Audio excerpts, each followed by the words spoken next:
Good morning, everyone. How are you? Welcome back. It's wonderful to see you all here this morning as we continue our time together at AFTACON 2026, grounded in this place and the shared work that brought us here. Yesterday, we explored what it means to shape the future of arts and culture together. Today, we continue that conversation by turning toward the role of public investment and partnership in sustaining a vibrant creative ecosystem across the country. As we think about organizing for impact, it is important to recognize the systems, institutions, and public commitments that help make this work possible at scale.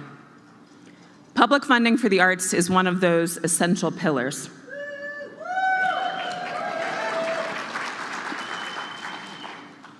It reflects the belief that creativity is not a luxury for a few, but a public good that strengthens communities, expands opportunity, and connects people across differences.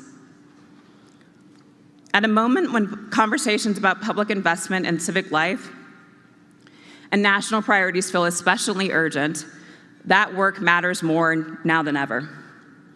And throughout the day, the conversations on this stage will continue to explore the intersections of art, democracy, civic life, and the development of our future creative workforce.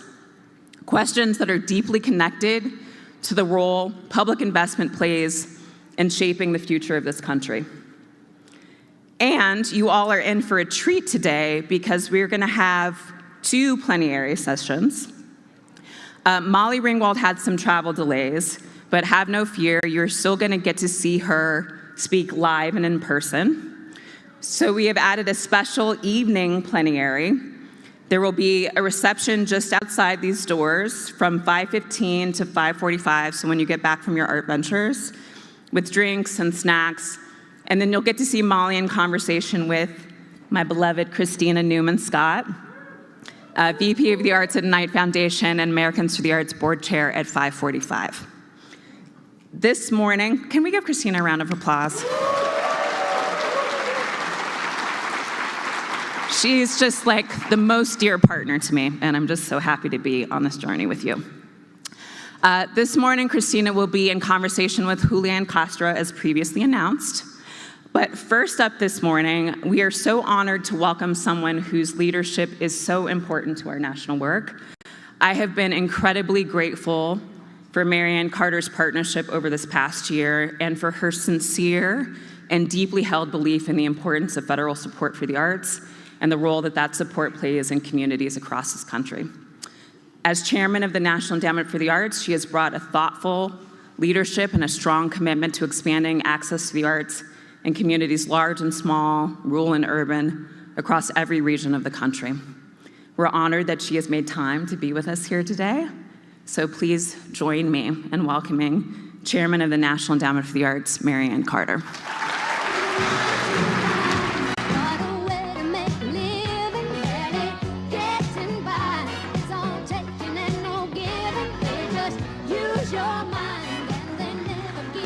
Thank you all. I love that song. I love Dolly Parton. A little homage to my home state of Tennessee. Thank you all, you Vols. And we are working 9 to 5 at the National Endowment for the Arts, although it often feels like it's 9 a.m. to 5 a.m. as opposed to 5 p.m. But whether it's 5 a.m. or 5 p.m., I am thrilled to be here today at AFTACON. I want to thank Erin for inviting me. And she also gave me a lot of extra time so I could talk even more, and so I'm especially grateful. So thank you again, Erin. And there is a lot I want to get through today, so I'm going to talk fast, so I apologize in advance. I want to dispel a couple myths that you may have heard. I want to talk about how the agency is doing, a quick brief on some art facts, an update on America 250, and I want to mention a couple of upcoming initiatives that we are working on. But first, let me just briefly tell you why I'm at the National Endowment for the Arts and why I think the arts are so important. Before I came to the National Endowment for the Arts in 2017, I didn't have what anyone would consider an arts background. I'm not an arts history major, not like the mayor last night. I'm not an artist. I was the audience, and that's important too, but I was the audience. But more importantly, I was a mom of a young child that had been diagnosed with dyslexia. I was told she would never be able to read through an entire textbook. So I had to find an educational system where she could succeed. I was lucky enough to find a school where they integrated the arts into the teaching method. I'm not talking about a performing arts school. I'm talking about a school that used the arts to teach math and science and English and all the other courses you have to take. And it made all the difference in the world. And while academics remained and still remains, she's a junior in college now. No, she's a rising senior in college. One more year of bills. But so those challenges, they were balanced out by her confidence in dance. And she's a dance major. So for us, the arts were a twofer. And while all this is going on, as she's growing up, my wonderful father was diagnosed with dementia. And after years of him being able to stay in the home, there came a time when we had to place him in a memory care facility. And I visited him frequently, usually in the evening after work. And they often had this wonderful pianist who would come, and she would play music from their childhood, which is the 1940s. And so many of these beautiful people, some who didn't know their own name, didn't know their children's name, knew the words to every single song from their childhood, like Working on the Railroad and Boogie Woogie Bugle Boy. And it is, for those of you who have witnessed this, it is an amazing thing to witness in person. And I started getting interested in how music and the brain work together. And, think about it. When we're recalling the ABCs, why do we always go A, B, C, D, E, F, G? What is the power behind music that our brains relate to and memorize and recall? It's a fascinating topic, and it's one that we help to fund. We help fund studies on this at the National Endowment for the Arts.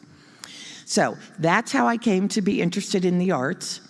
And in November 2016, when the new administration asked where I might be interested in working, I gave them one agency, the National Endowment for the Arts, because I knew I could speak about the arts in a different and relatable way. And quite simply, that's why I'm back again. So let me talk about the myths that I mentioned at the top of my remarks. Myth number one, we have been eliminated. We haven't. I'm here. Hello. We're still here. Myth number two, we've lost hundreds of millions of dollars. Also not true. We've never had hundreds of millions of dollars. I wish we had, but we haven't. I've heard that we're only funding America 250 projects. False. While we are funding a lot of America 250, just like the agency did for the 200th anniversary, we are still funding our usual thousands of grants in all disciplines across the nation. You may have heard we've eliminated grant programs such as Challenge America. Nope, not true. For those of you who don't know, Challenge America is it's our $10,000 grant program, and it's for small organizations, typically those with operating budgets under $250,000.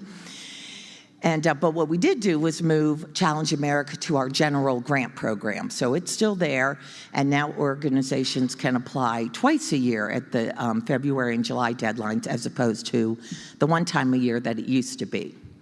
So those are some of the common myths that I've heard over the past year.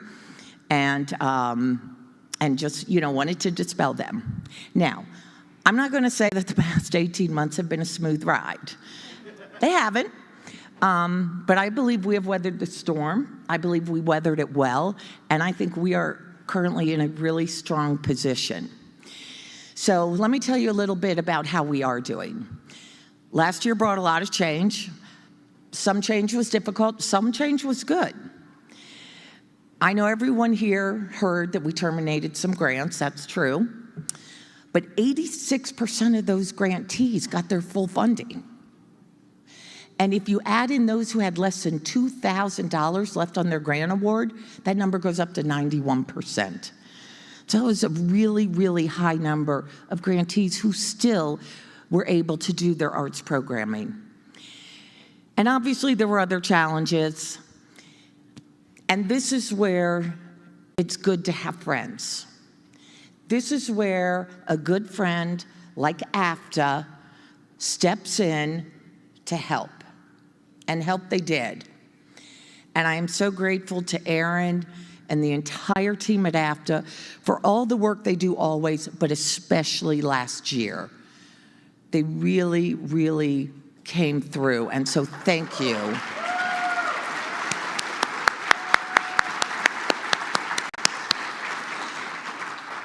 We also moved to make the application process more streamlined. It is government. Having a daughter in college, I had become familiar with the Common App. And so I asked staff, well, why can't we have a Common App? Why do we have 16 different applications? And so now when you go up to apply, there's basically one application and there's a drop-down menu, so you can still pick your discipline or pick Challenge America or Our Town or whichever you want. But now the app reflects all the other apps. And this was really important because by doing this, anyone on our programming staff could review any application, not just an application within their discipline. And I'll tell you why this mattered, because, for example, music would get 4 to 5 times more applications than any other discipline, but they had the same number of staff. That wasn't fair.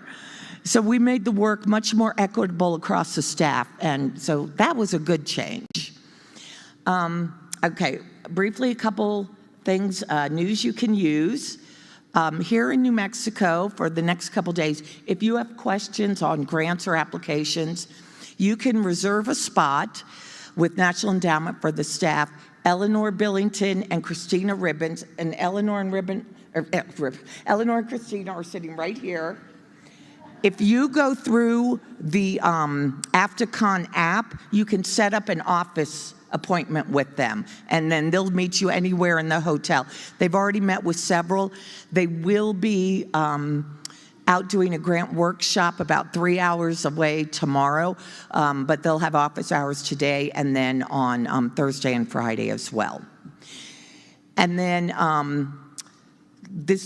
think we're about to put up a slide. Here are some upcoming deadlines. You can see the next application is due July 9th. And so take a picture if you want of this slide, although we'll have this available on our website, but go ahead and take a picture for all those dates. And then I just want to quickly go over some priorities that I have at the agency, very similar to my first tenure there. I want to continue growing Creative Forces. This is our program using therapeutic arts to help heal our wounded men and women in uniform. And building on that, I am putting a lot of focus on arts and health and healing. I believe this is the biggest growth area for the arts. We now see doctors prescribing arts as part of a clinical treatment plan. And the more we expand into health with the arts, the more opportunity there is for artists. Let's not forget about the artists. They have to make a living too. So let's find them opportunities. And by expanding these opportunities, it becomes a positive benefit to our artists, our patients, and our communities. Obviously, arts and education is very important to me, as I mentioned with my daughter. And when I say arts and education, I don't mean just taking an 8th grade arts class. If I could change one thing, I would change the way we teach teachers to teach. Because we should be unleashing the natural curiosity and creativity of all our students into the teaching method, not just to those who need it. And sadly, in many instances, only to those who can afford it. So that would be my change. And lastly, I believe the arts offer a great opportunity to expand into disaster preparedness and recovery. We just held our latest council meeting in Western North Carolina in the mountains, which were ravaged by Hurricane Helene. Those small mountain towns depend on their local artists to sell their wares on the main streets in all their towns. After the hurricane, we sent down a team to assess. We provided extra funding that could be subgranted, and we have continued ongoing work down there. And now, And if I could pronounce the name of the town that Eleanor and Christine are going to, it's a town that also suffered wildfires and flooding. And so a lot of the workshop will be on disaster recovery. And now I just want to walk through some quick facts on the arts, because I think that these are pretty important. We looked at 30 countries for which we had the available data, including the US, and looked at their arts and cultural budget. Now, 27 of those countries have a cabinet-level Ministry of Culture. As a percent of total budget, every country beat us. And even if we added in NEH and IMLS, you can see everyone beat us. So by this measure, Kazakhstan spends twice as much as us. Greece spends 3 times as much. Brazil spends 5 times as much. And so per capita, the Arts Endowment's budget translates to 61 cents per person in the United States. On this chart on the left, you're seeing annual spending for the Arts Endowment alongside some of the other agencies. On the right is the value added to the economy by the different sectors, with $1.2 trillion coming from arts and cultural industries. Now, just so you know, I'm not saying that the National Endowment for the Arts alone generates a 600,000% ROI, but you can see that the economic value added by arts and culture is far greater than that for agriculture, outdoor recreation, transportation, and warehousing. Just a few more numbers: 5.4 million workers employed in arts and culture. Total compensation earned, $553 billion. And the arts have a trade surplus of $36.8 billion. While in most countries we looked at arts and culture, it's supported largely through a nationalized, centralized system that looks like this. You'll see that in the US, it's flipped. The arts are supported from the bottom up through local and state support. The federal investment is much smaller, but that investment incentivizes much more funding. And it's important to note that in these other countries, the funding goes to bigger and national cultural facilities. Little funding makes its way downstream. The US tends to be the opposite. We fund small, medium, and large organizations in all 50 states and the 6 jurisdictions. And this next chart is so important because this chart answers the question that I know everyone in this room has heard: can't private dollars replace public dollars? We looked at the top 1,000 foundations that give to the arts, 1,000 foundations.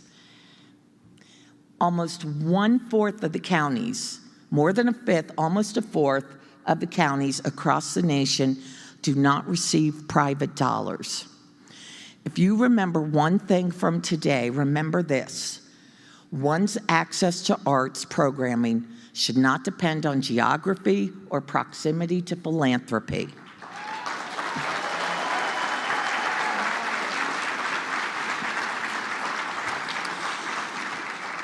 Okay, so I'm just briefly going to touch on America 250. and some of the projects we're doing. Between our direct grants, initiatives, and funds to the states, there'll be over 1,200 activities with some of our funding across the nation in all 50 states. In collaboration with the U.S. Conference of Mayors, mayors and city leaders asked artists to create posters that celebrate their local history and inspire hope for the future. So you can just see a few of them here.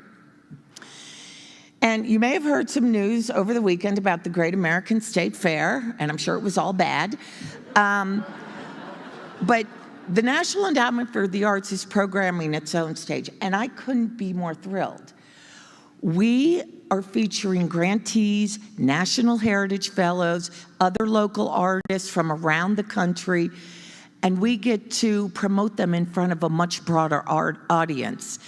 I am actually so thankful for the opportunity to showcase them because we don't get this opportunity very much. We can give funds, but we don't actually get to program and present, and so I am thrilled. The fair takes place June 25th through July 10th. All 56 state and jurisdictions will have a pavilion. Think the World's Fair, if you've ever been to a World's Fair. And we've designed a passport for visitors with all the 50 states so they can walk around, or think Epcot. And then each state will stamp once you've hit it. So that's just another little fun thing that we've done for America 250. And so lastly, I'm looking at my time here. Just a couple upcoming events that I want to mention. FIFA games begin June 11th. We provided funding for arts programming to the 11 city art agencies hosting games. Jazz Masters and the National Heritage Fellow Awards will be in September. Next February, we are hosting a conference in Texas with the Ferris Foundation, MD Anderson, and Texas Children's Hospital on arts programming and therapeutic arts in pediatric cancer wards. And later in 2027, we plan to convene a major arts and health conference, bringing together physicians, medical schools, hospital leaders, researchers, policymakers, public health advocates, artists from across the country. There's growing recognition of how the arts can improve patient outcomes and support mental health and even reduce burnout among healthcare professionals. But much of this work has still been happening in silos, and so our goal is to create a national gathering that connects these efforts and spark collaboration. And we're already thinking ahead to the 2028 Olympics, so stay tuned for that. Erin, AFTA, thank you so much for all you do and for having me here today. I'm so appreciative. And thank you to all of you. Let's continue to work together to showcase the incredible contributions that the arts bring to the economy, to our health, to education, and to our daily lives in our communities around the country. Thank you so much.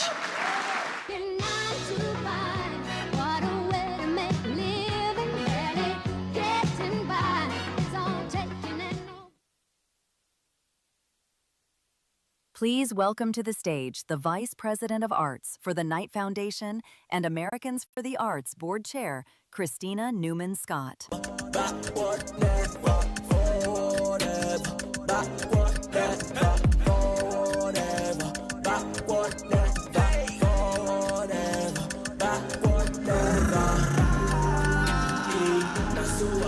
Good morning, good morning. So my song should have been Jacob Miller, Forward Ever and a Backward Never, but it's okay. I like that song too. What a gift it is to gather in Albuquerque with you all, in a state where creativity and culture are woven into the land and the people who have called it home for centuries. You already know my name. So hello, it's really great to be here and great to be in partnership with Erin Harkey. I have to say, I would have never imagined this moment. So I'm gonna slow down the teleprompter because I'm just going off script, for a little bit. I wanted to be the board chair in many ways that I never always experienced. And I get to do that with Erin, and I'm so grateful. And I'm grateful to have the partnership of the board of directors. And I just want to take a moment to ask them to stand, because their leadership has meant the world, especially over the last few years, because on no.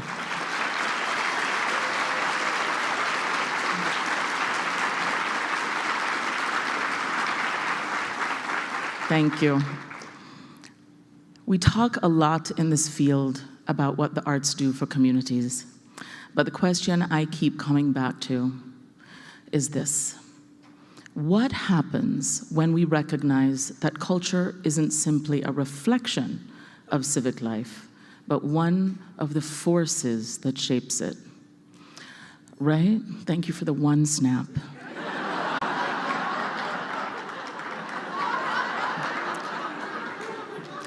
Our stories influence who belongs. They influence how we see one another.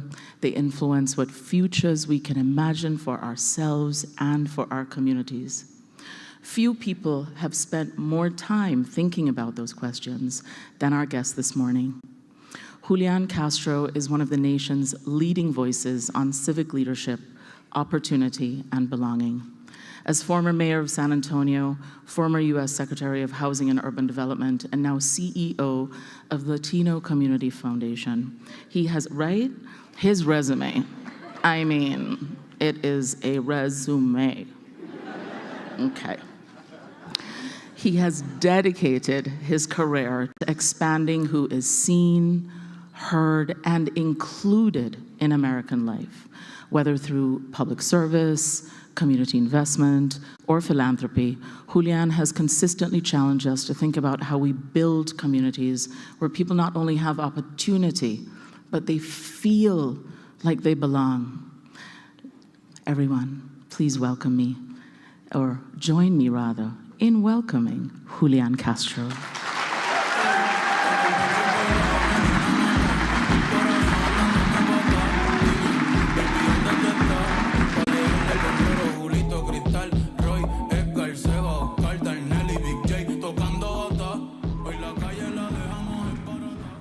It's a nice walk-on song. I know.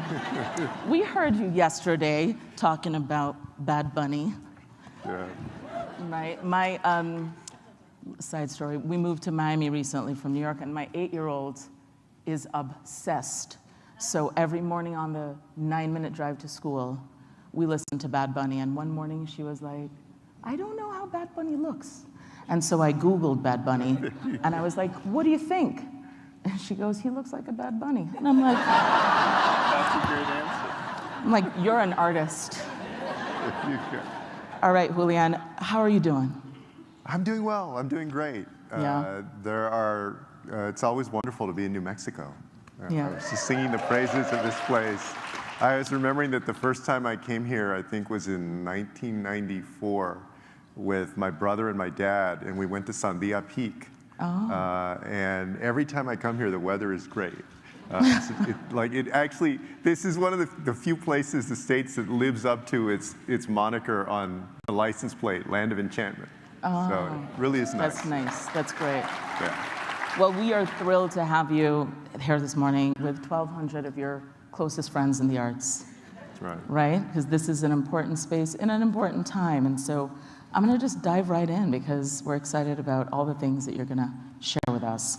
And so the first question I have for you is based on the fact that you've spent your career working in communities, first as mayor, then HUD secretary, and now through philanthropy. When did you first realize that culture wasn't something that was happening on the sidelines of civic life, but one of the things shaping how people see themselves and their communities? Oh yeah, it's such a great question. I was talking to a group yesterday, a small group that, so some of y'all may know, I know there's a group from San Antonio here. I have a twin brother, Joaquin, and I always joke that Joaquin likes to say that the difference between us is that I'm a minute uglier than he is, but I'm actually a minute older. And we grew up on the west side of San Antonio with my mother and my grandmother. And my grandmother had come from Mexico when she was a young girl, and she was very traditional. I remember that she would go to church, she was Catholic, and wear a veil, you know, when women would still wear a veil to church. But my mom was a hellraiser. She had gone to 12 or 16 years of Catholic school with college, but she got very politically involved at a very young age. And so when she was raising Joaquin and me, one of the things that we would always see was she's a Chicana activist. And so she introduced us to like film and poetry and plays about the Chicano movement. And so I remember, you know, learning about the Teatro Campesino that out of California that energized farm workers and taught them about the movement. I remember watching TV and movies like La Bamba and Stand and Deliver, and to speak of community and also how it gears people towards civic life.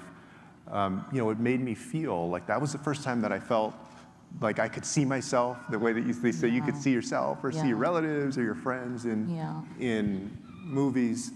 And I recognized that it could move people, that the arts move people, and that in some ways, some of the arts move people specifically to get more civically engaged.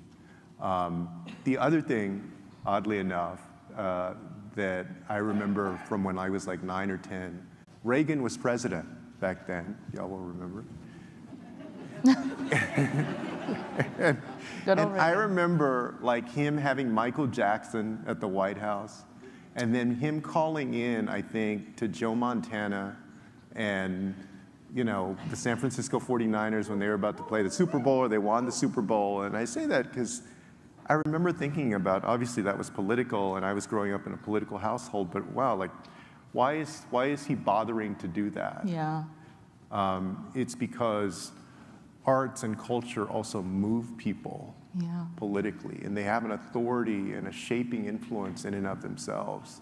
And now I feel like I've come full circle, you know, having gone through public service and now getting to fund some of the efforts through the Latino Community Foundation of leaders and organizations trying to create community and get people to be able to express their truth and also use their imagination to better their community. Yeah, that's great. It's a really wonderful segue to my second question, because you've often said that where you start in life shouldn't determine how far you go. I think you have a quote about your mother saying you have to work, is it twice as hard to go? Is this right? You finish a quote because is your mother quote? Oh yeah, I mean, just she would remind us, like I think a lot of parents did, right? Like that you have to often work twice as hard and also be twice as good. And for us, you know, we grew up like not drinking or smoking or anything, like, you know, almost paranoid that don't make any mistakes at all. But I think it was a good lesson from her. Well, the question is too, and listen, growing up in Jamaica, my mother would always say, don't embarrass me when we go inside that house. And I'm like, okay, I'll just sit in the corner. When you think about your grandmother and your mother and the community that raised you, what are there particular stories and values that shaped you the most? I think like the things I remember about growing up with two very strong women were my grandmother, the stories of how she came over here. Her parents had died in northern Mexico, and coming here and sort of feeling the warmth of community that she found in San Antonio. At that time, she came in like 1922, and a lot of Mexicans had come over because of the Mexican Revolution between 1910 and 1920, and so they were forming this whole new immigrant community. And she would describe like the, you know, hitting a piñata at birthday parties, or the food, you know, the tortillas and the enchiladas and just the different food. And also going down to a couple of theaters to watch films. Cantinflas was a popular Mexican performer during that time, to go and watch that. And so to me, it was fascinating then growing up, and when I could kind of process it and understand it later, just the role that the arts played during a time when that community, was segregated and oppressed and receiving a subpar education, but that was inclusive and gave them a sense of belonging and let them see things and imagine things for themselves that they, they did not see in front of themselves in the leadership of the community at the time, or, in the schools that they went to, and how the arts can just transport you to a different place and that sense of belonging. That's great. So it feels like growing up for you, you really felt like you had the opportunity in the community that your family built for you and your brother to see yourself, right? In a very challenged time. It wasn't, you were building this new community, your grandmother coming from Mexico. When in your career or in your journey did you start to, when was it really stark that not everyone saw themselves at all? When did that really hit home? You probably knew that because you were living in the family that you lived in, but when was that really present for you? I think when I went away to college. I remember in like 1989, I have a good memory for dates. Like I can remember dates, but I'm terrible. I was terrible as a politician because I don't have the same memory for names. I would trade, for that. But I remember watching, sitting at my cousin's place, and I think The Simpsons had just been on, and then whatever on Fox was on after that. I remember watching and looking at, at the end, of course, like the cast and the credits come out. And, I started watching for any Spanish surname on the credits back then to look, and maybe some of y'all in different ways have had that experience, right? Like of looking, is there somebody with the name Gomez or Hernandez, or it always ends in easy. But I think I felt myself as I was growing up, right, in not always seeing the community around me reflected on the screen or as prominent. I could tell, you don't have the kind of inclusion that you should have. Yeah. And then when I went away to Stanford, I could see a much bigger, broader world of people from every part of the world and all, 50 states in our country, and hear different stories and recognize, wow, there's a lot that I didn't even learn about in school and that I didn't see growing up on TV or in movies or learn about other ways, and just the power that it could have when you do get to explore other people's cultures. And to me, one of the things that is so special and powerful about the arts that I've seen during my time in public service is that the arts do it in a welcoming way and in a way that teaches, that's educational. And I mentioned this yesterday, but to go back to the Bad Bunny performance from the Super Bowl, right? Y'all remember that going into that, there was some people questioned whether it would be angry, like the tone of it, remember, would be angry. And the thing that impressed a lot of people was how welcoming it was and open and inclusive. At the end, when he, showed the U.S. flag and all of the flags of the Latin American countries and this message that all of us belong. And the arts, I think, are the most piercing and powerful way to elevate the truths of different people and do it in a way that other folks can find accessible and really as a gateway to learn about other folks and bring that inclusiveness.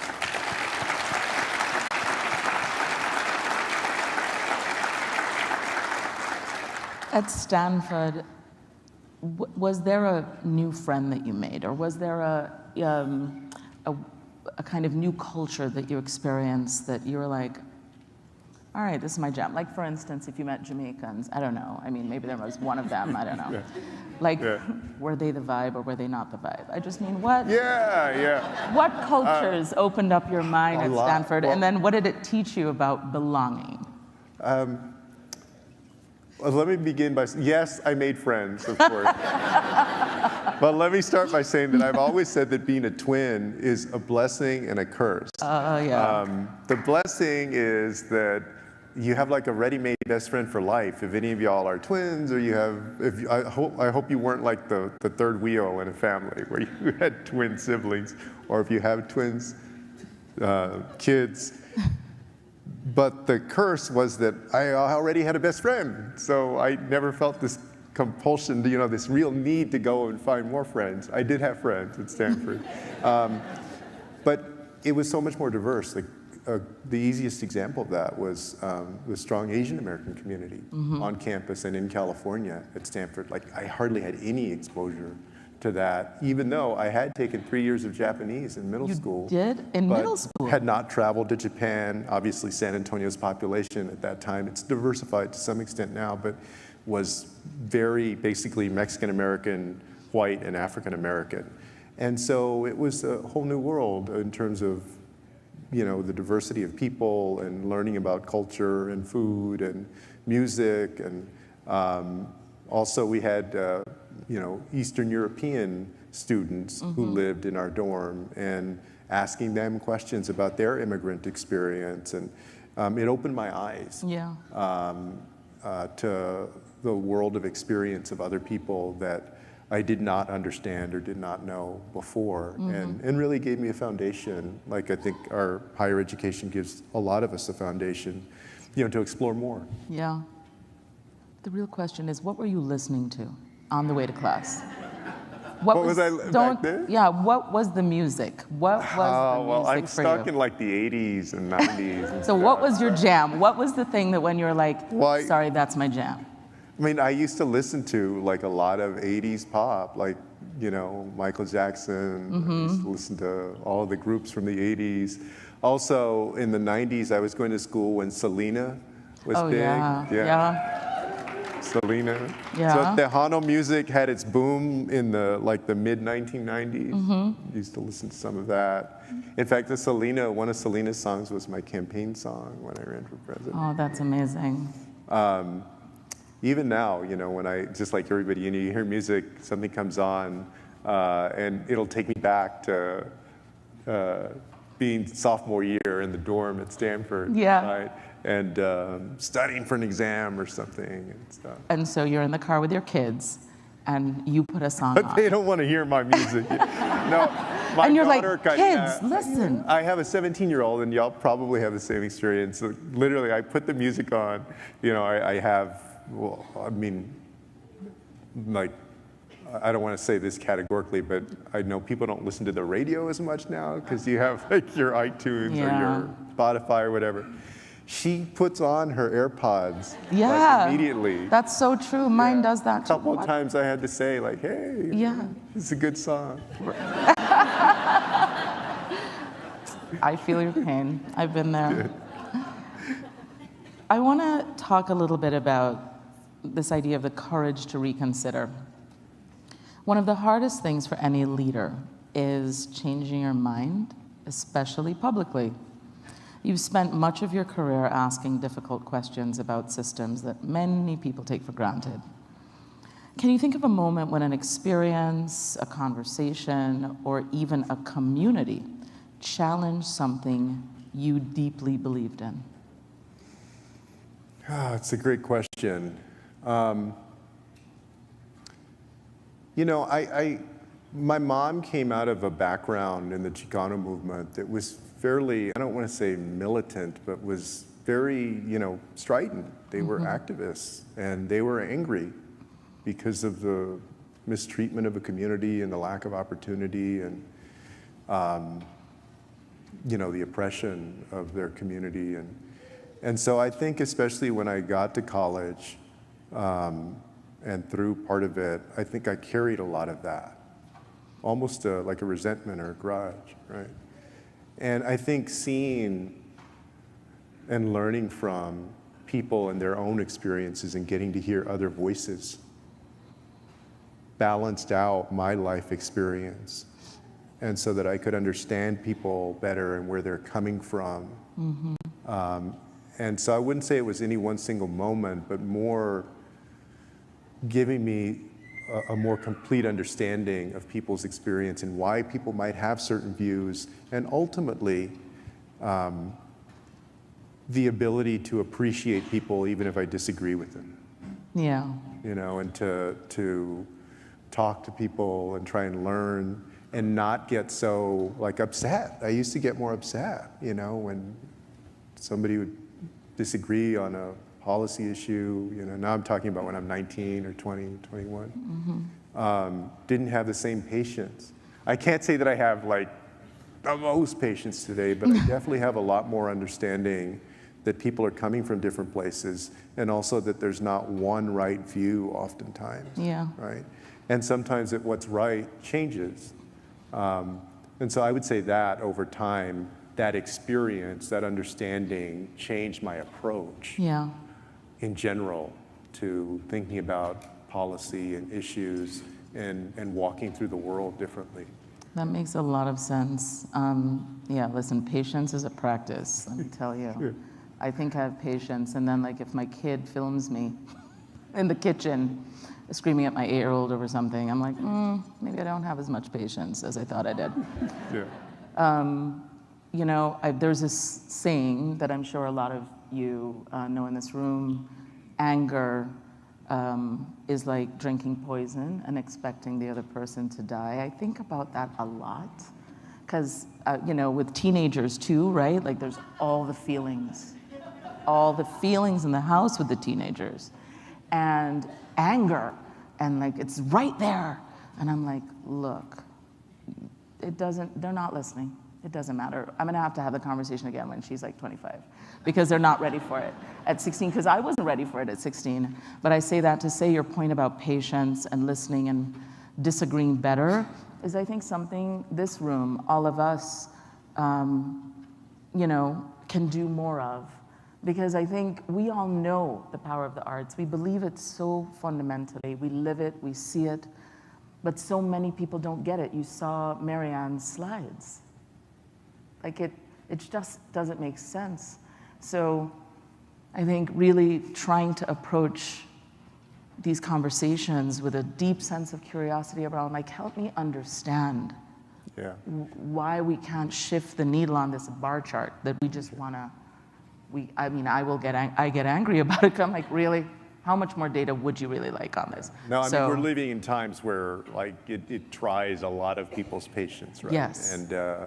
And also just what we see out there. Yesterday I mentioned, for instance, one of the kind of works of art that I think about these days are the hand drawings of these kids in the detention center down in Texas, that Dilley Detention Center. And that speaks to sort of, they'll often draw about their classroom or being with their family and kind of the anger that arises at what's happening, whether it's there and other things. But the only way to get through that is, you know, to be understanding and to work towards something better. And I think in so many ways, the connection that we're able to make and the understanding that we're able to get through the arts and the way that we're moved toward our better angels, so to speak, is so important, especially in moments like this that can be dark. Absolutely, absolutely.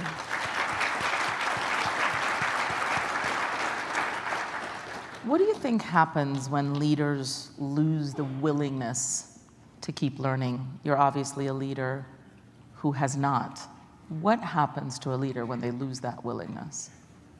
Well, I mean, I think about that at different levels. Number one, like, you know, it's important for leaders, whatever you're leading, whether it's in a business or a nonprofit or in the public sector, you're only an effective leader if you're in touch with the people that you're trying to lead, with your team or as a policymaker with the people that you represent.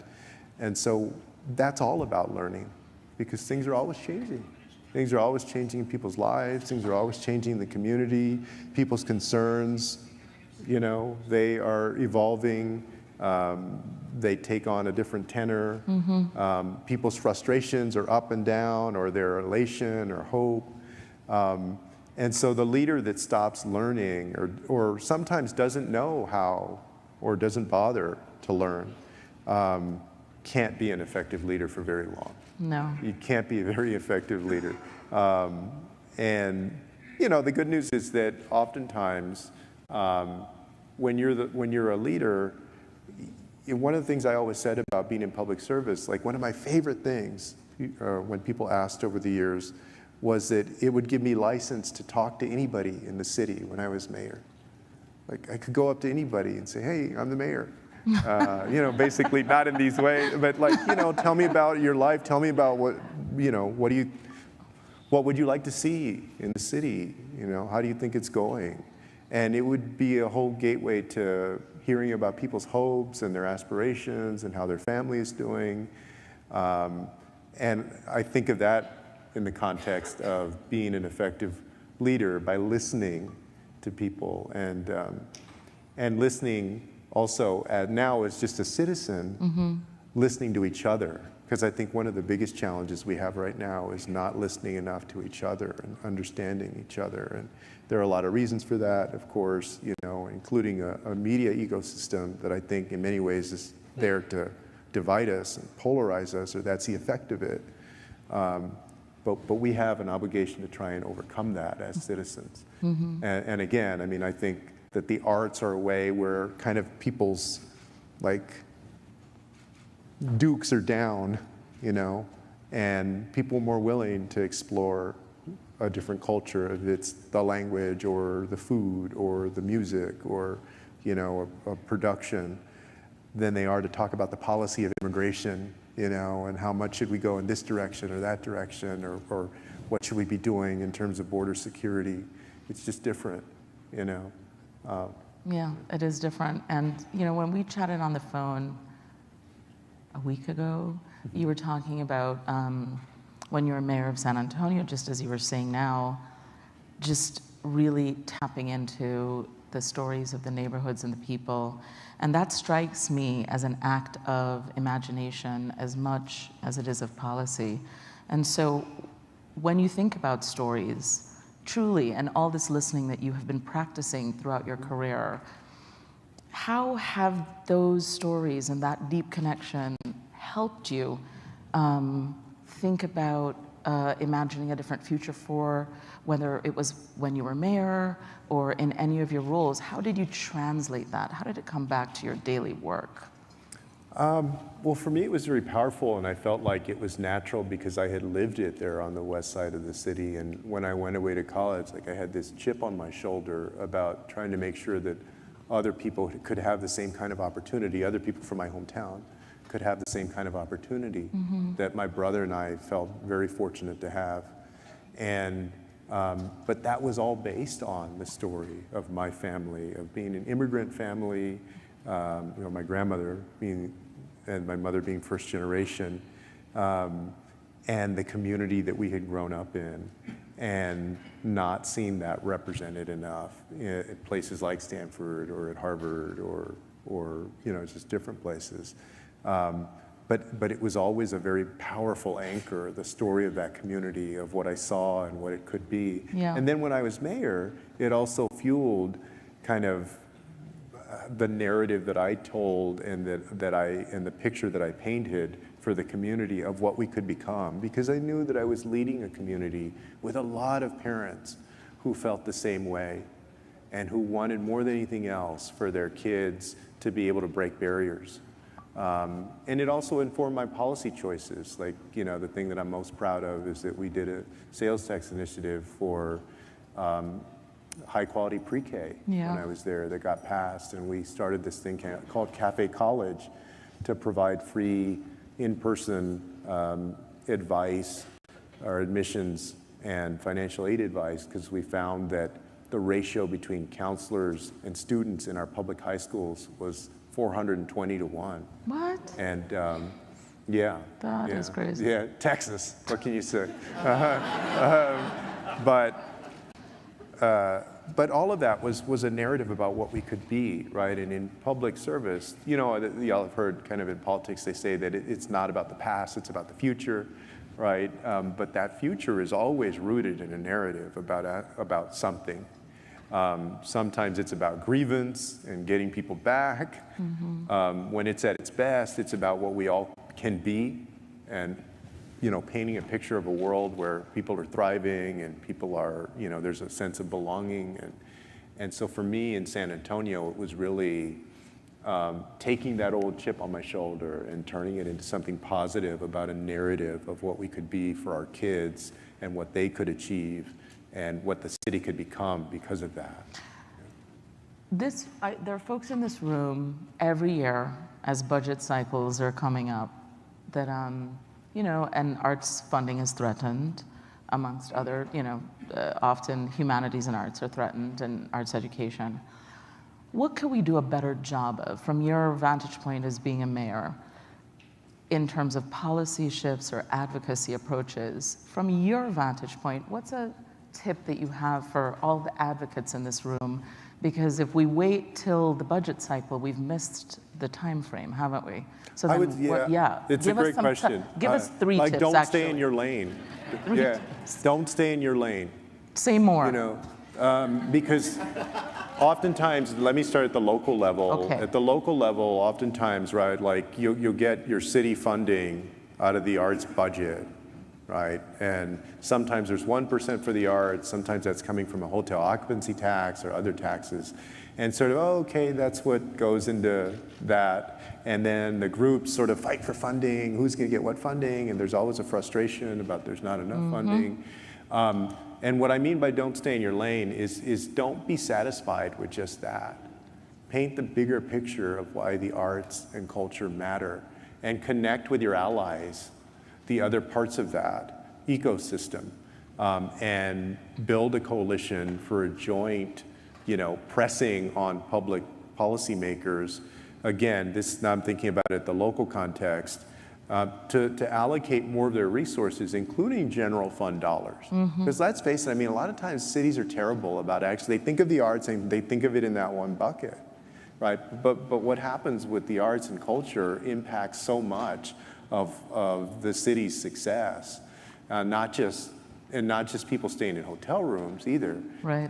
That's a whole other fight, about how much our arts reflect something for people that are going to visit versus serve the people who are here and all of that. But so don't stay in your lane. I would say build strong coalitions across the sectors of people who want to see similar investment.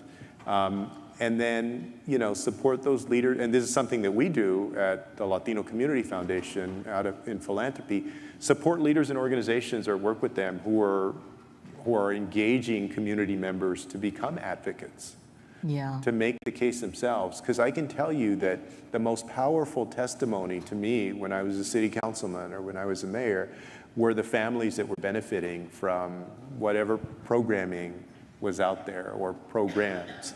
And to hear those stories of how much it meant to them, and to understand, okay, well, we have the opportunity to fund that, and that's something that is really worth funding.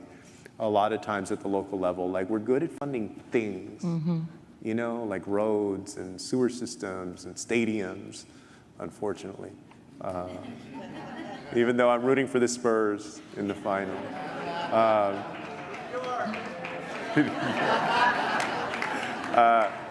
But sometimes not as good at investing in people, and you all have so many examples and stories. Use those stories to make that case for the investment in people. Thank you. No, super helpful. And I think for those that can't afford lobbyists or they don't have an advocacy organization at the local level, they're doing it themselves, right? And they have day jobs. And they're doing what they do for oftentimes small arts organizations. How far out do you think they need to be actively doing this work? Because I can't tell you how many times I've gotten emails where it's like, next month, we're gonna go speak in front of city council. And I'm like, next month?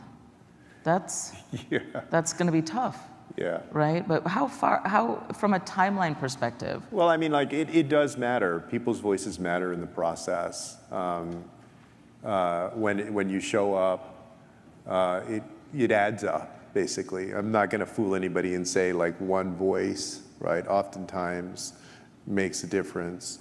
Well, let's be honest, a lot of times in politics, unless somebody is giving a lot of money to campaigns, right, unfortunately, money has a corrosive influence in our system. But for citizens, right, it's not one voice oftentimes, it is people together in the collective that are speaking up. So I would say to be as involved as possible. And then also, it's organizations like AFTA and then local organizations that have credibility and are able to do that work and to be that voice. It is so important to be supportive of those efforts because basically they're there and they're speaking when everybody else can. Yeah. And I'll just say that as an elected official, you do know in your mind, when you're speaking to the CEO or the executive director of an organization, it's important that you know it's not just them, that they have a whole coalition behind them. And so the more that is built, the stronger the impression that it makes, and the more likely that those voices are going to be heard. Yeah. And I think that's especially true at the local level. The federal level, it does make a difference, but it's so much more labyrinthine, and there's a logjam there. The state level, it just depends on the state, but at the local level, you can get a lot done. Yeah. Thank you for sharing that wisdom. All right, last question for you. You can phone a friend if you want, but I don't think you have to. You've worked in government, now philanthropy. So your first time philanthropy, like private philanthropy. Yeah. Me too. We should talk. There you go. Yeah. Not For on sure. the stage, but we should talk.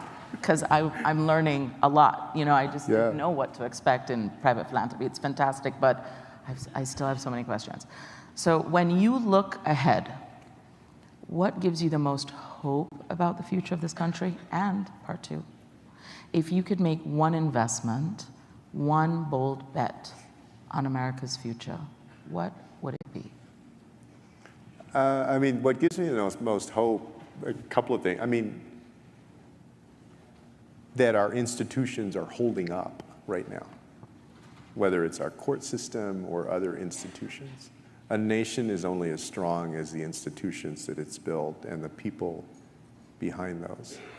And so what I see is a lot of challenge to that, but fundamentally institutions that are holding up. And if they can hold up a little bit longer, I think that will be good. But at base, what gives me hope is that I think people are good-natured, not bad-natured in general, and are resilient. And so we also have this moment in the next couple of years to come that I think where the pendulum is going to swing in the other direction. And I don't just mean partisan-wise. I mean just in terms of people's willingness to try and overcome some of the polarization and maybe to reach out and understand each other better. When we look at history, there are these moments, right, where it also goes back and forth like that. And I hope that we're headed into one of those and that we can come together more at every level as a community and as a nation. And I think you said one thing, if I could do kind of Julian, one investment. wave a magic policy, one bold bet. What would it be? I would make a huge investment into arts education, and especially in a way,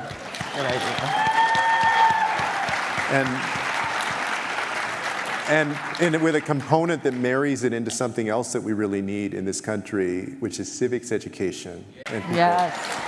Yeah. So, and I know that there are a lot of great nonprofits that are doing fantastic work, and I think embedding it in our schools, right, in every single school in the country, if we could do that, over time in this next generation and how great they are, we'd have a wonderful, wonderful future for the country. That is a good answer. It truly is. I'm proud of you. I feel like I passed the test. Friends, please join me in thanking Julian Castro. It's really wonderful.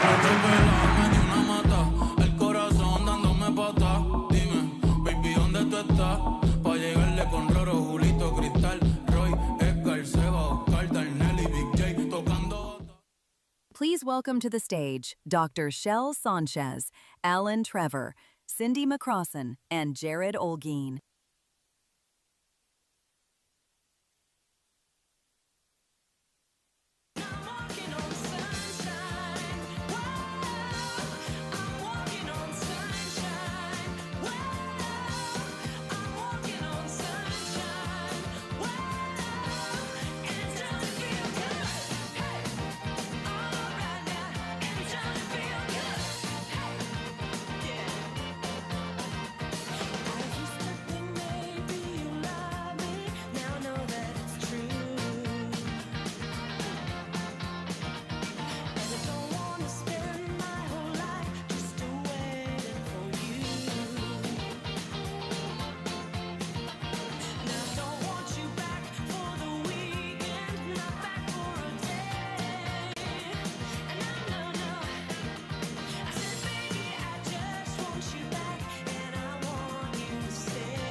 I didn't bring my phone with me.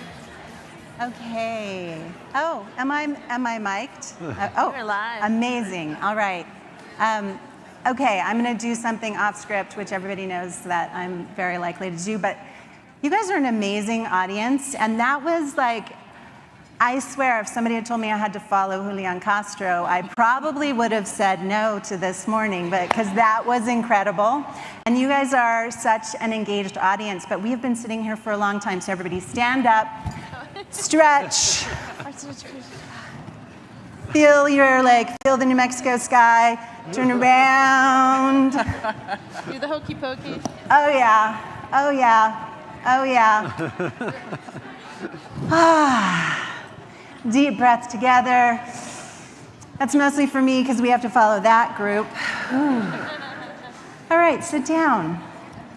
Good morning. Good morning. All right, welcome to the next take, Advancing Pathways to Creative Careers. I'm Michelle Sanchez. I'm the Director of Arts and Culture for the city of Albuquerque. And I am here to ask interesting questions of these fabulous people. So before we get started, I want to introduce each of them. They are three incredibly accomplished, all New Mexicans, all of us. Yeah, yay, New Mexico. Incredibly accomplished professionals in the film industry. I'm only going to share the short film version of their work, not the feature length. So over here on the end we have Jared Olguin.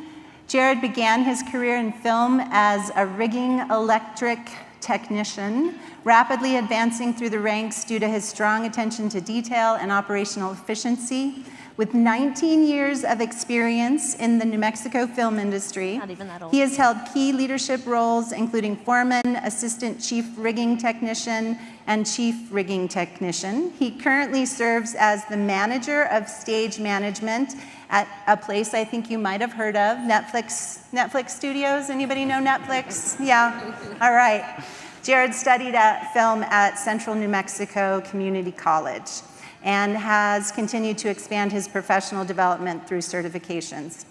We're going to hear a lot more from him in a few minutes. Cindy McCrossan is a lifelong New Mexico resident and an award-winning statewide location scout expert who brings over 2 decades of experience to the nationally acclaimed Albuquerque Film Office. She is currently the Albuquerque's film liaison. McCrossan specialized in quality location management, scouting, and research services for film, television, commercial, and editorial print projects. Her film work includes many recurring series for AMC, Amazon, CBS, MGM, Netflix, and is best known for her work on critically acclaimed and locally produced TV series. You can make noise if you've heard of any of these. Better Call Saul, Breaking Bad, Preacher, House of Cards, In Plain Sight, Out of Range. There's so many more. So, and I'm just going to say she's also an incredibly creative person herself. And if you consider bread making to be an art, she is the queen of art. Alan Trevor is the Academic Affairs Director for the Central New Mexico Community College. We like to call it CNM here because that's a lot of words, for the Film and Media Department. He's been active in photography, advertising, film, and television in New Mexico for over 22 years and has worked with Lionsgate, Paramount, ABC Family, Discovery Channel, NBC, and Anchor Bay, and has produced projects for ESPN, Discovery, and the state of New Mexico, and the History Channel. Also has a lot of indies film features in southern New Mexico, Ilegales, Last Stop, Coyote, County Loser. I did not see that. What is wrong with me? I speak Spanish. Coyote, County Loser, Roswell FM, and The Rambler. So there's a lot of filmmaking right over there. So amazing group of people. So before diving into questions for the panel, I just want to maybe contextualize this conversation a little bit in the fact that we are at the arts conference at Americans for the Arts. And many of us in the room and many of us at the conference, our work really is centered around cultural programs, cultural venues, maybe museums, art education, visual arts. And often, film and media industry can seem separate, right? Perhaps we see intersections with the work we do, but we may not naturally list, the big film and media as part of the arts world. And maybe that's the result of the size and the dollars that are associated with this industry. Maybe it's because film and media programming is kind of so ubiquitous in our lives and almost kind of mainstream that it seems, or maybe maybe this is my inner monologue. Does this make sense to you guys? Yeah. But it seems sometimes different than the work we do in more tactile, person-to-person cultural spaces. However, and this I've really come to believe over all of my time in New Mexico and in Albuquerque and interacting with film and media is a truly, from top to bottom, creative industry. It's filled with, and more importantly, it is fueled by artists. By artisans, by performers, writers, videographers, storytellers, and content creators. Storytelling is arguably one of the oldest, maybe it's the oldest form of art, and maybe our storytellers are our original artists, right?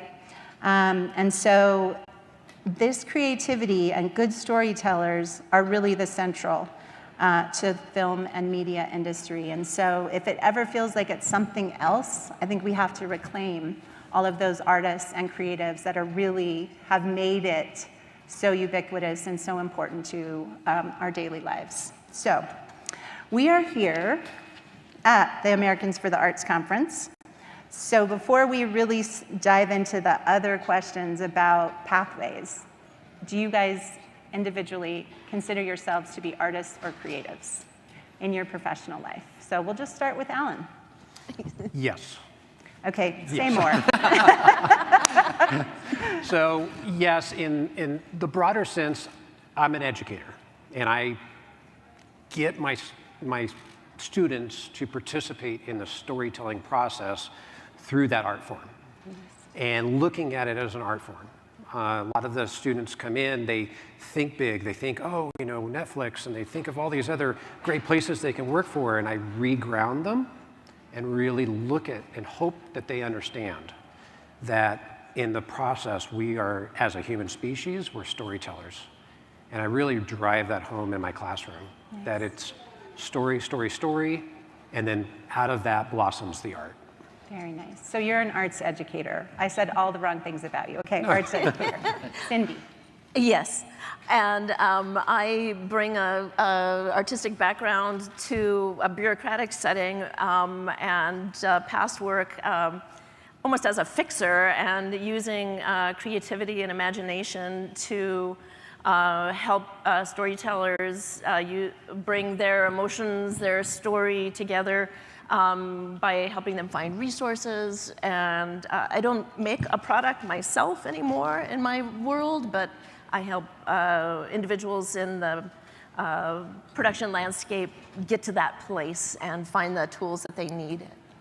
Nice. Jared? And for me, I would say I'm a blend of a creative and an artist. I've always had a creative mindset, first of all, but then doing lighting on film and television for 18 years, that came out more of the artist side, you know, actually lighting people, making things look great on camera. So I'd say, yeah, definitely a blend. And then kind of like now Cindy had said, you know, I don't really participate in the filmmaking itself anymore, but I still get to be on the creative side, which is great. Nice.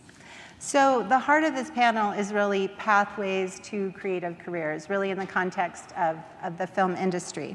So why don't each of you, and I'm going to start with Jared on this one, share what led you to work in the film industry, and then what opportunities or programs allowed you to advance, you know, either like your first moment or some pivotal moments, whatever parts of that you want to share.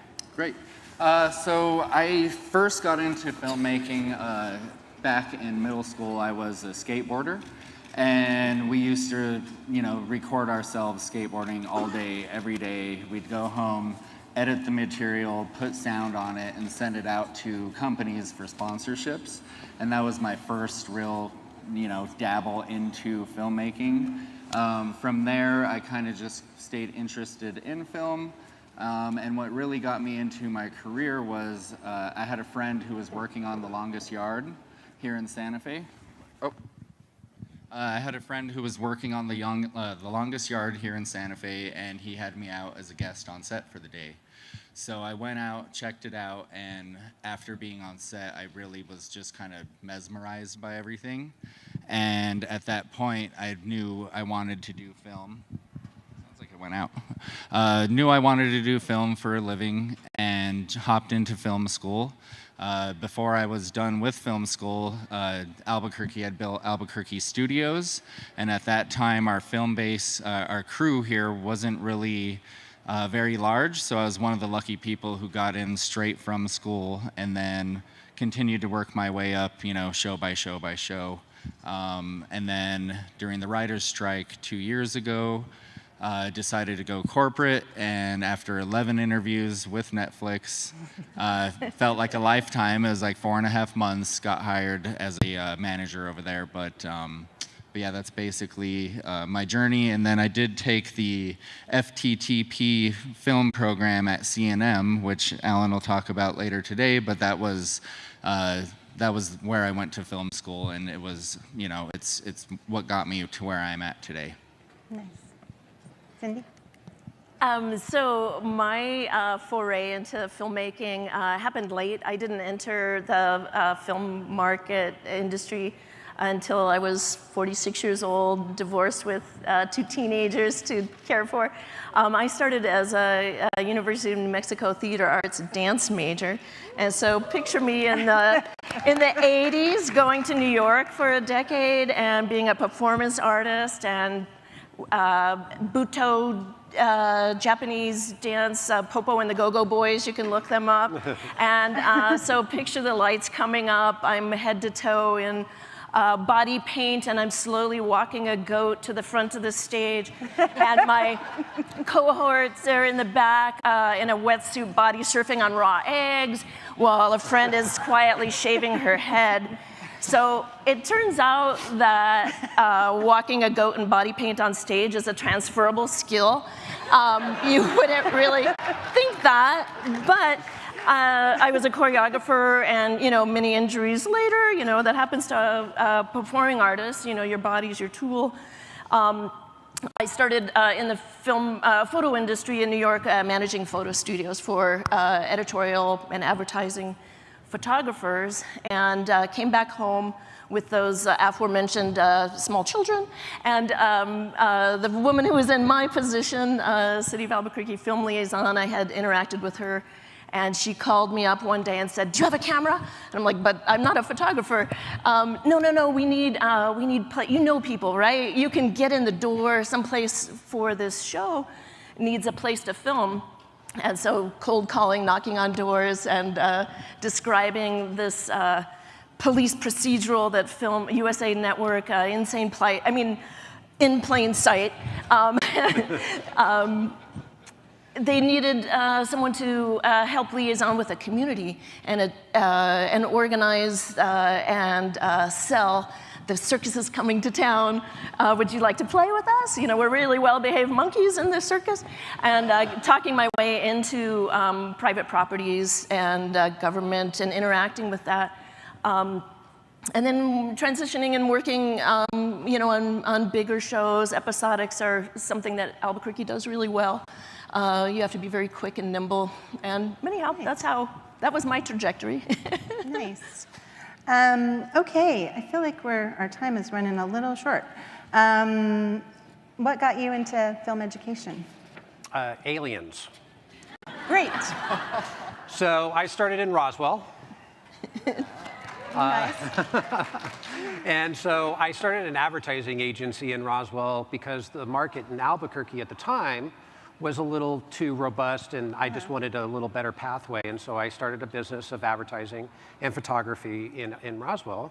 And because I had that, all the documentary filmmakers coming in to do documentaries on aliens started hiring me as a local producer. And so I started coordinating and working with them, and right about that same time is when the incentives kicked off for New Mexico. Nice. The university down there hired me on as the photographer teacher, and they helped me start a graphic design program and a filmmaking program.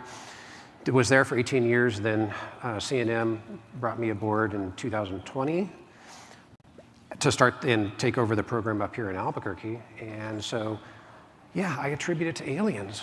Aliens, all right. You We know. got aliens, goats, and skateboarding. You did not know that that's what we were going to be talking about. So let's talk about how we are training. You've alluded to C&M's program and C&M's program. So talk to us about how we are training and how we are doing well in New Mexico and Albuquerque. What are we doing right to prepare people for these careers? So with C&M, we're pretty much with all the programs in the state of New Mexico. We started about 25 years ago when the incentives kicked off with the Johnson, the end of the Johnson campaign, and then into Richardson's administration. And so I was one of the original 4 schools that sat around a table to try to figure out how we were going to create pathways, educational pathways for students to go from high school to then college into the industry.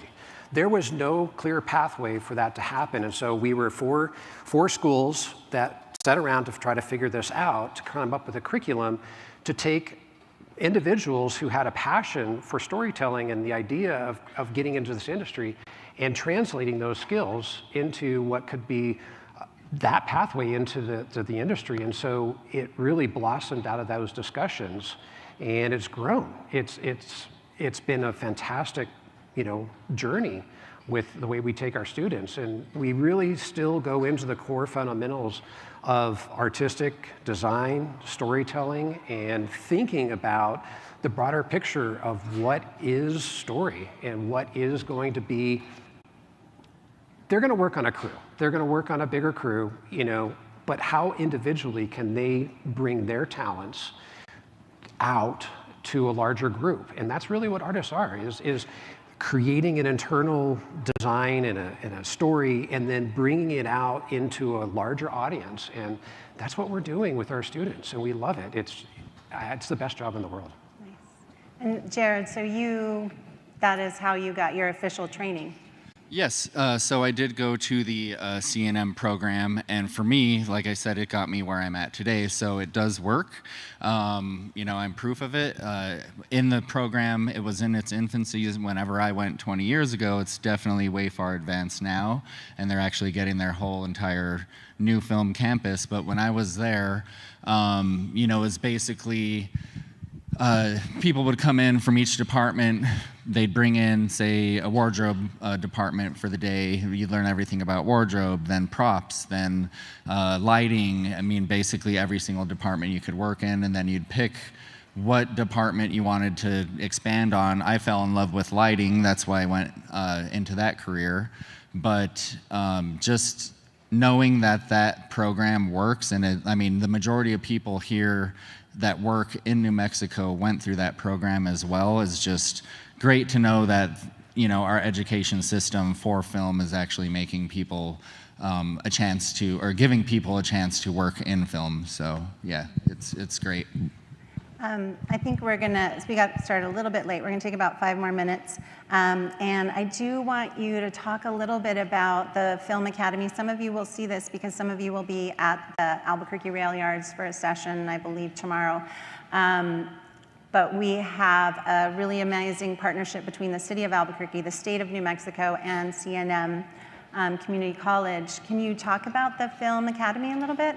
So one of the things that New Mexico has really tried to do is to create a fantastic center for excellence in film and digital media and content creation, and it's finally come to fruition. It's taken pretty much 4 years.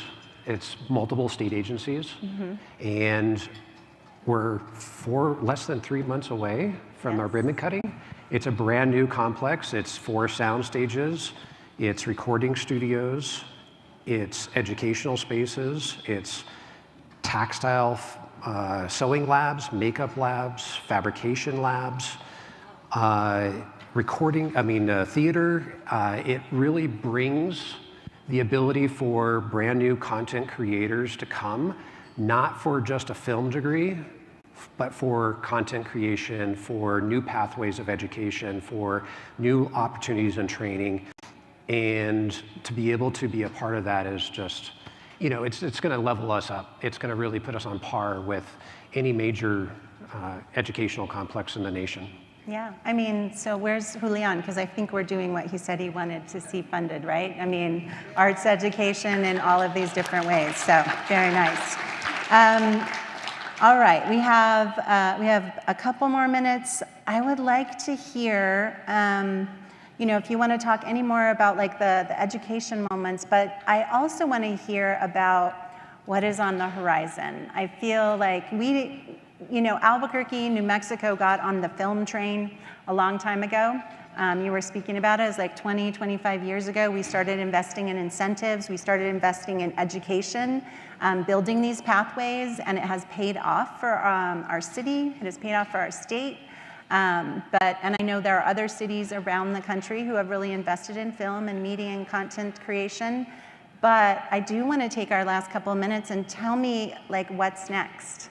What's the next train? What's on the horizon? What do we need to be watching for in this realm? For us, and I'll just really quickly state it, for us, it's just education and how we can fully embrace what's to come. So we're not shying away from AI, we're not shying away from new media, we're not shying away from anything that is still taboo. What we're doing is we're fully embracing it, we're looking at those new technologies, and we're fully investing in it. Nice. Well, and I would say that Alan's correct, and just the ways meeting audiences where they're at, and that a lot of time is on YouTube and on your phone, and it's an avenue for independent artists to create their own brands and their own channels, and to reach their own audience, you know, millions of views. And how can we support that as a community? The big studios have sort of failed to invest in the future. They want franchises and merchandise, and they haven't built up that next generation of storytellers. Or guess where they are all at? They are all at YouTube and vertical views, and there's some really interesting work going on there. And they want to be on big screens. There's some crazy blockbuster films that came that are in the box office, in the theaters now. Obsession and Backrooms, is it called? That were YouTube creators, and guess what? They want to see their films on big screens in theaters, and that's where the new talent is, and being thoughtful about finding that and recruiting that new talent. That's something that we're really is on our focus. Didn't somebody share some data about the number of streams? Was that you, Jared? The number of streams of like Netflix versus like YouTube? That was not me, but the number of streams on YouTube, I mean, it trumps streaming services, period. I mean, that market is just massive compared to, say a Netflix streaming service or a HBO streaming service, because they're small clips, and a lot of people, nowadays want this very fast, short attention span thing where they can just watch something, be done with it. And so, to your point, the vertical platform is going to be massive, and it already is massive. Like, look at TikTok and that kind of stuff. It's just blowing up, and honestly, it is kind of the future. And then, to Alan's point, the AI thing, I mean, yes, it can be scary and everything, but I think as long as the right artists and the right people use it to make it work for what we want and not let it get in the hands of other people who, want to basically use it to take jobs away or stuff like that, I think we need to embrace these technologies to make it work for us instead of against us. Yeah, absolutely. All right, well, I think we're about to wrap because a lot of people have to go to other sessions. Our panel is going to stay around for a couple minutes. If you have questions, you want to talk to each of them, they have a lot of experience in this area. So please come ask more questions. And for the rest of you that need to get off to your next session, thank you so much.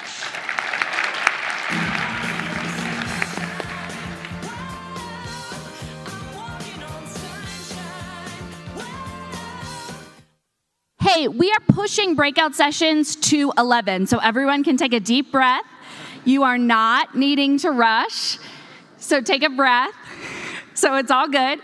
I do want to run through some announcements because I know some of you were not in the room when we started right early this morning, and some things have changed. So if you were not here first thing this morning, please do sit down because there are some important announcements you need to hear. Thank you to the incredible panelists. They will be around for some more conversations. I'm just stealing the stage for just a second. But from exploring the roles of democracy and arts to examining how creative industries like film are building pathways for workforce development and economic opportunity, they've set a powerful tone for the day. It's going to be great. Before we transition into breakout sessions, I do have some housekeeping notes. I know it's boring, but it will be helpful to you. First, for AFTA board members, please meet in the hotel.